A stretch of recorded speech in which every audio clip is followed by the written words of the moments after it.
વડોદરા તાલુકાના નંદેશ્રી ગામની survey number 237 નંબરની જમીન, જે જમીન ત્યાંના મૂળ સ્થાનિક ખેડૂતોની હતી, એ સ્થાનિક ખેડૂતોને ભરમાઈને હું પોતે ખેડૂત છું એવી વાત કરીને કૈલાસભાઈ ખીચી નામના ગુજરાત રાજ્ય બહારના જે પોતે ખેડૂત નથી, ગેરકાયદેસર રીતે બોગસ ખેડૂત બનેલા છે, એ વ્યક્તિ દ્વારા આ જમીન ખરીદવામાં આવી।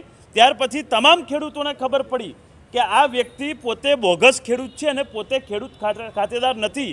અને વિશેષમાં આપને જણાવતા કે ભૂતકાળમાં આ કૈલાસભાઈ ખીચીની જમીનો અનેક તાલુકામાં હતી, તેમાં એક જગ્યાએ કલેક્ટર સાહેબનો પોતે ઓર્ડર છે કે આ વ્યક્તિ ખેડૂત નથી, એનું નામ કાઢી નાખવું અને એ જમીન પરત ખેડૂતોના નામ પર થઈ હતી। વિચાર કરવા જેવી બાબત એ છે કે વડોદરા કલેક્ટર જ્યારે એક બાજુ એવી વાત કરતા હોય કે આ જમીનમાંથી એમનું ગેરકાયદેસર જે ખેડૂત બનીને એમને જમીનમાં નામ નોંધાયું છે એ એમાંથી કાઢી નાખવું, તો પછી એ જ ઓર્ડર નંદેશ્રીની 237 સર્વે નંબરવાળી જમીનમાં કેમ લાગુ ના પડે?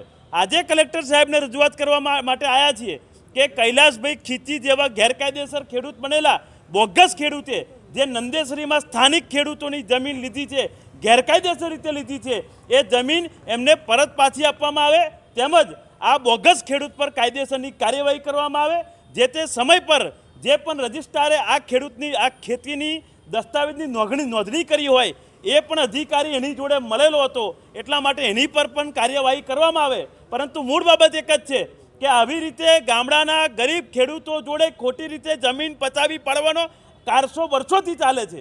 એ કારસાને ડામવા માટે અને આવા ગેરકાયદેસર ખેડૂતો તેમજ ફ્રોડ માણસોને સબક શીખવાડા હવે અમે અભિયાનની શરૂઆત કરી છે। આ અભિયાન આજથી શરૂઆત થઈ છે અને કૈલાસભાઈ ખીચી ગેરકાયદેસર ખેડૂત છે, આ જમીન આ મૂળ ખેડૂતોને પાછી મળવી જોઈએ। કેટલી એકર જમીન હતી ને આ જે વ્યક્તિ છે મૂળ ક્યાંના છે?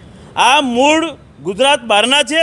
અને વિશેષ બાબત એ છે કે જ્યારે ભૂતકાળમાં કલેક્ટર સાહેબ દ્વારા એક ઓર્ડર પાસ કરવામાં આવ્યો હતો, એમાં જણાવવામાં આવ્યું હતું કે જે ખેડૂતોની જમીન છે મૂળ ખેડૂતોની, એ જમીન પાછી આપી દેવામાં આવે અને એ સમગ્ર ઓર્ડરની કોપી પણ આ હું મીડિયા મિત્રને આપીશ અને એ પુરાવો છે કે એ પોતે ખેડૂત નથી। તો પછી એક જમીનમાં જ્યારે એવો ઓર્ડર થયો હોય કે મૂળ ખેડૂતોને પાછી આપી દો, તો પછી એનો એ ઓર્ડર બીજી જમીનમાં કેમ લાગુ ના પડે? એટલા માટે એ ઓર્ડરની કોપી સાથે અમે આવ્યા છે કે ભાઈ આ ઓર્ડરની કોપી છે અને આ ઓર્ડર પરથી નંદેશ્રીની જમીનમાં પણ ઓર્ડર થાય અને આ જમીન મૂળ માલિકોને પાછી મળે।